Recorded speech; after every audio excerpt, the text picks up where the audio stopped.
So the Wallabies have announced their Bledisloe Cup squad, and Beale is back. It's going to be a big one. Kurtley Beale returning to the Wallabies for this one, but a couple names being left out, couple names getting added in, and we will be looking through all of the changes in the Wallabies squad, but we will go through in alphabetical order, starting with, of course, as that is how the alphabet does work, and this man's got a lot of A's in his name. It is Alan Alaalatoa. Kurtley Beale, he was playing for Racing 92 last year in the top 14. In 2023, he will be playing for the Waratahs. So I'm interested to see how he ends up going. I know that the Wallabies have had a lot of injuries when it comes to that fly half and fullback position. So perhaps we could see Kurtley Beale coming onto the field at fullback. Although there is also the chance that it's similar to Bernard Foley, how he doesn't actually get any game time. Maybe in there just in case there are any other injuries. But next in the Wallabies squad, Angus Bell, Jock Campbell, Pone Fa'amasili, Folau Fainga'a more than likely will be the starting hooker for the upcoming Bledisloe Cup first test. Lalakai Feketi, Bernard Foley, like I mentioned a bit earlier on, and then Nick Frost. That is the first line.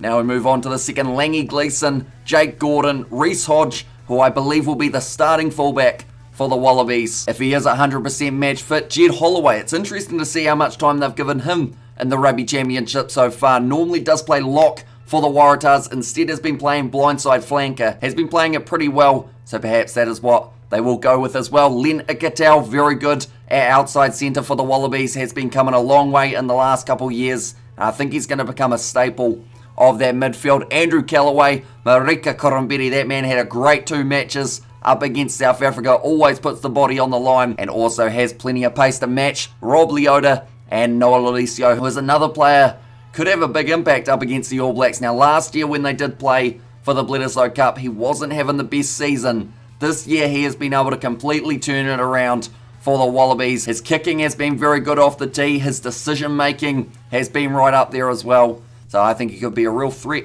for New Zealand in both of the test matches. Then Lachlan Lonergan, Tate McDermott, Fraser McWright. He has been stepping up in the absence of Michael Hooper, and that absence does remain. Michael Hooper not taking part in this year's Bledisloe Cup. Adrian Neville makes his way back into the team. Hunter Paisami more than likely will be the 12. Jordan Pataya, Matt Phillip, Dave Parecki, and Pete Samu. Now moving on to the fourth and final line. Scott Seo, James Slipper, Darcy Swain, Taniela Tupou. Now he was injured in that second match up against South Africa, so it is good to see that Tongan Thor will be rearing to go. Rob Valentini, Suliasi Vunivalu. I hope he gets some sort of game time in these upcoming 2 matches, and if it's not these 2 matches, hopefully the end of year internationals, he does get a chance, as I think he could be a very dangerous threat out on the wing for the Wallabies in the future. Nick White, one of the most talked about players after the last 2 rounds of the Rugby Championship. Harry Wilson, and then Tom Wright to close it out. So the 2 injections into the side are Kurtley Beale